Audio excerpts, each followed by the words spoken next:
A well-known American record producer, Rick Rubin, once said, "Everything happens kind of the way it's supposed to happen, and we just watch it unfold. And you can't control it. Looking back, you can't say, 'I should have.' You didn't, and had you, the outcome would have been different." All of the discussions on all of the topics we had done for the Arising Gossip series, as well as the future episodes, the discussions were never easy.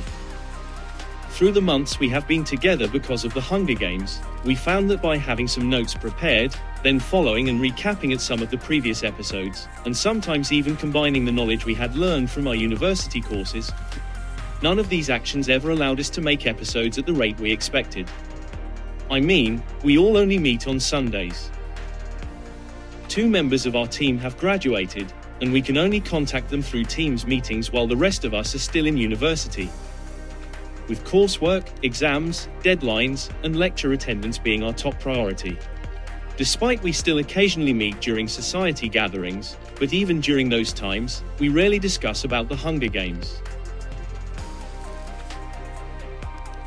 However, all of those reasons are just minor. The major challenge is the concept that Henry once mentioned, which is bounded rationality. When we create, analyze, or try to understand either what happened in an episode or certain elements of the Hunger Games, there will always be things we miss out. That's not because we aren't trying hard enough, but because none of us ever has the complete information. Or even we might have the partially complete information, we may intentionally leave it out. And because of that, our decisions are shaped by what we know, how we think, and the limited time we have. We can't control everything, and our objective analyses are never perfect. All we can do is look back and ask ourselves. Looking back at previous episodes, we tried to break down whatever happened. But did we really catch everything? And we often think back some of the questions some fans have asked on the internet, which is those we tend to avoid them at that time as we felt it was unnecessary to discuss. That is why this series had taken so long to produce one episode.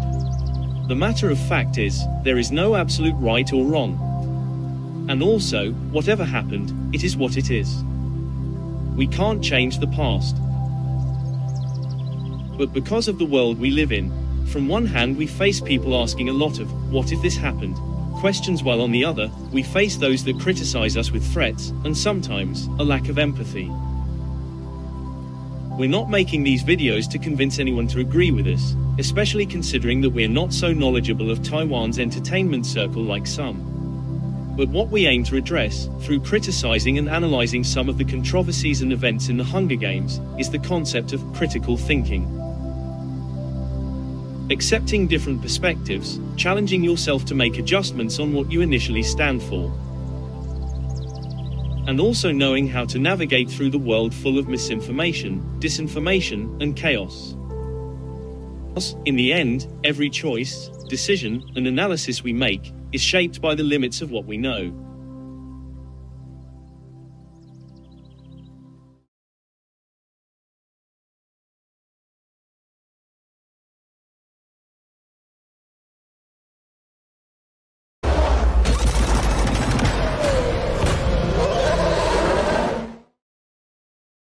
I believe many of you probably have watched this series, with us delving in some of the events in the Hunger Games, and also analysing it with news articles about certain episodes, the internet comments, as well as using the perspective of similar events in other fields or studies to come up with an objective analysis.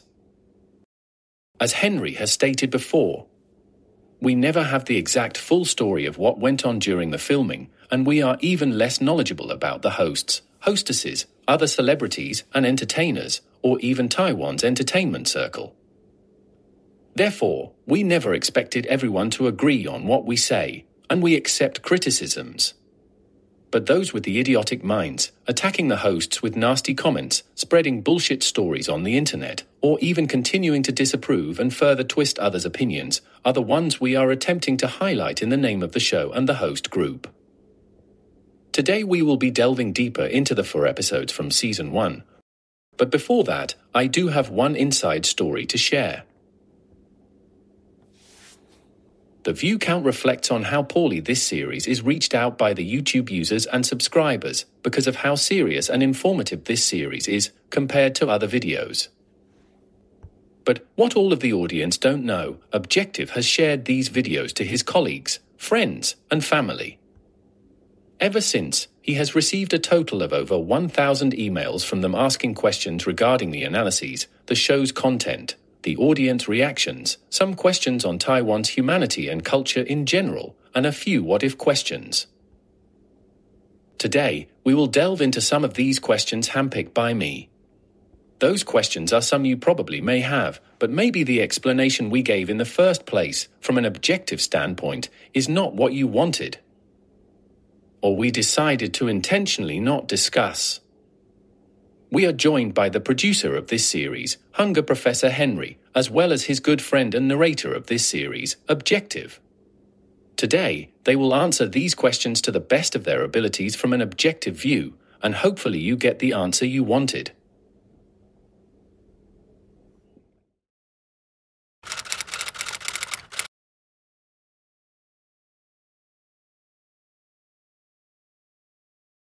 如果当时胜出的候选人不是蔡黄汝或圈圈，节目的风格还是一定会有所改变。但是否比现在的无主时期更精彩就不一定了，因为这取决于观众的接受度和主持群的化学反应。但不得不说，花花和圈圈适应得很快，并很快地发展出自己的人设。其他人是否能在入主后达到这样的影响力，则取决于他们的磨合与发展。如果以现在节目的稳定度和观众接受度来看的话，现有的无主模式算是相对成功的选择。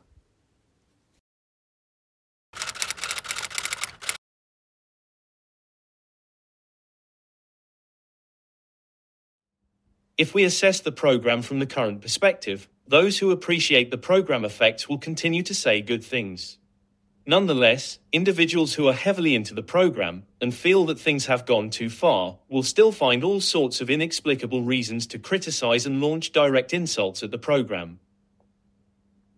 If we compare both the 2024 and 2022 Hunger Feast buyer battles, both have gone in different directions. While technically one of the hosts was targeted, how matters developed in 2024 was not as severe compared to 2022. However, if we only look at episodes 275, 276, and those before that, it was the first time the Hunger Games production team has ever planned this, so we did expect various types of extremes that can possibly happen. We think that if it was Zax or Jason who was targeted and they were the ones who paid the bill, the trend of the internet comments would have been more or less the same. However, if it was Kuhn or Farfar who were targeted and bought the bill, the negativity would have been much more severe.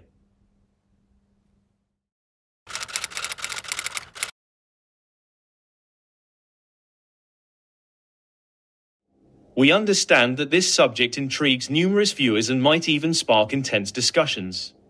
However, we have decided not to make positive or negative remarks about individual entertainers or guests. Other than the fact that a lot of recent news revolving Taiwan's entertainment circle have been chaotic, these types of questions are very contentious. Regardless of whom we comment on and who we decide not to reference, some viewers might see us as biased. This type of conversation often redirects the emphasis toward an emotional clash instead of a logical dialogue. More crucially, this is not the central point of a rising gossip. Our aim is to examine and evaluate the aspects of the show, its contextualization, and the comments regarding the show, rather than assess the Hunger guests on a personal level.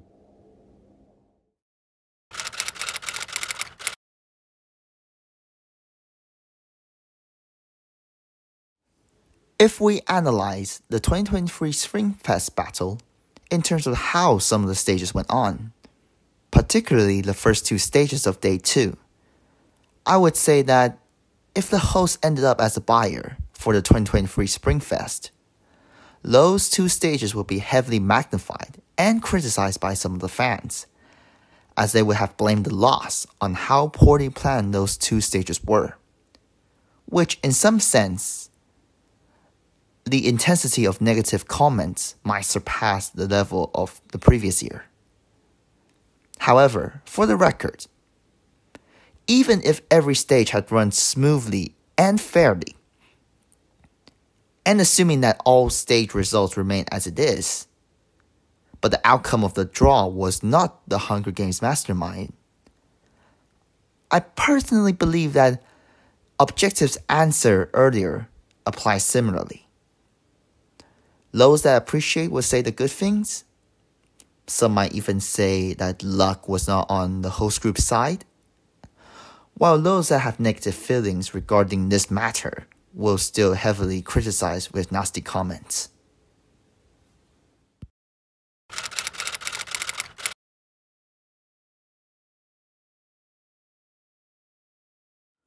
Ooh, wow, this is a tough question to answer. I would say maybe not. 我答案会给的这么模糊，是因为我们只知道在最后一关前，协志已经确定了花花是乡民的身份，只是后来可能因为不清楚规则，或者基于其他因素，协志哥没有选择直接配对花花。但如果把时间往前推，当时协志哥如果选择跟花花配对，理论上确实花花有可能不会那么走心。之所以会说理论上，是因为潘慧茹跟花花骗说她是乡民这件事情不变，所以当潘慧茹在介绍她的身份的时候，花花还是会知道她被潘慧茹骗了一整天，只是她情绪会不会涌上来，只能任凭我们各自来想象了。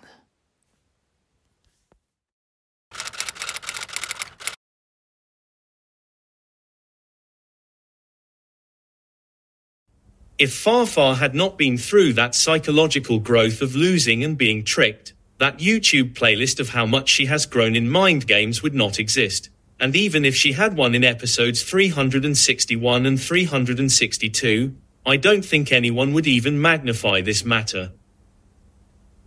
On the other hand, we're not sure if she can emotionally handle whatever has happened on episodes 369 and 403.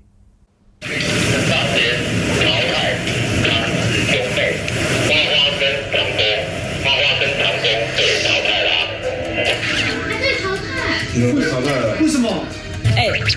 不能怪我，他刚刚要来诈骗我的钱。他刚刚跟我们讲说，一个线索，他们在这边买一个5块，然后卖我们3块。刚才啊，我想到一个策略。那如果我们刚刚赢的人，我去抽，比方我抽协志哥，那协志哥去抽别人。那如果每一个都是不抽重复的，我们这样保底6个。快去！因为你要抽我们这个人，你要抽我，抽你啊！对，你抽我了，你要抽第3，那我等下抽。你去抽啦！我抽你，然后你去抽下一个。全部都让他变成恐惧1号。你要抽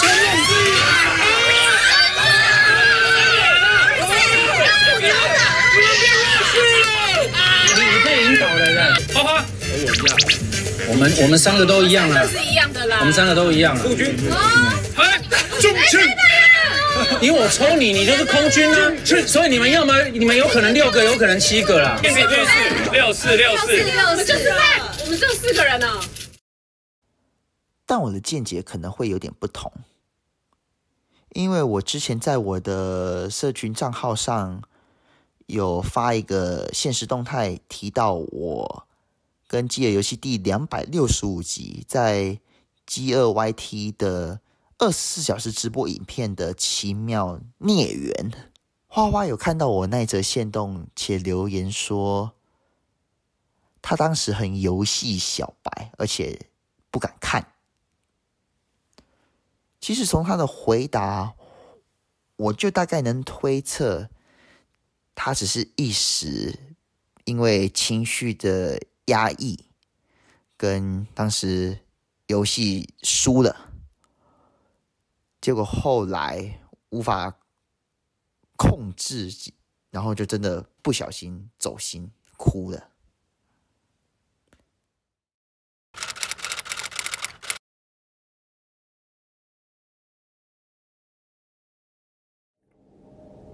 In fact, we did have one of the moments from the previous episode that could have possibly led to Farfar's heartbreak. During that final stage, she got a taste for the first time of what I call is the host's disadvantage. 我要杀人！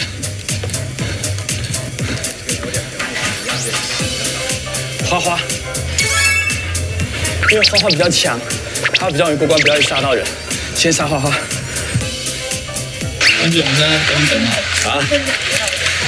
我先杀花花，因为她是女生里面比较强的，是哦。然后她比较容易杀到人，所以我杀了她。我要先杀谁啊？一个人有2条命。一个人有2条命。啊，我觉得花花的危险性蛮大的。我先杀花花。对，好。这对。是你杀的。我不是，骗人！不是，看神速的眼神。我没有。我没有。你干嘛杀我？因为你是女生最强的，我当然杀女生最强。我哪有最强？有啊，就最会过关那几个人里面，就只有你会过关。你看其他人到现在都还没上去过。我才没上去过，我才玩一个游戏就被杀了。你看，都是你。我刚刚还在犹豫，想说为什么大家杀我？在饥饿游戏里面是怎么回事？应该是不会被讨厌。在饥饿游戏，我们这个5年下来，只要有玩那种就是可以先杀掉谁的，都是主持人就先一个被淘汰，获胜的就是来宾。你那么讲都是有道理。你是过关机器，大家才恭喜你啊！对啊，所以我也跟你讲，你也是因为很强，所以我才杀你啊！精彩！我有点搞不懂为什么花花会是第一个被围攻的。对啊，不是我是第一个上去的人。然后呢，我就秉持着我们男生一定要想办法团结杀女生。对，然后我就想女生当中呢要杀一个就最快最会过关的。那我第一个上去嘛，我就说我杀花花。对，然后我就赶快下来跟孟哲还有跟班姐讲说，我先杀了花花了。好，所以我们要集中在一命，他就没了。对。As the show's host, it is sometimes easy to being the number one target for elimination. And possibly because how good she has been in certain stages, she would most likely be the number one target to eliminate. Although it was Zax and Jason that deducted her lives, leading to her elimination that day, but generally speaking, it was probably the first time that she experienced of being jointly attacked. However, we felt by how quick she had calmed down, and the fact that she still did the night room invasion with Zax, we decided to leave out that part from the first episode due to these reasons. I have a question from one of my friends in which I think both of you are extremely comfortable answering.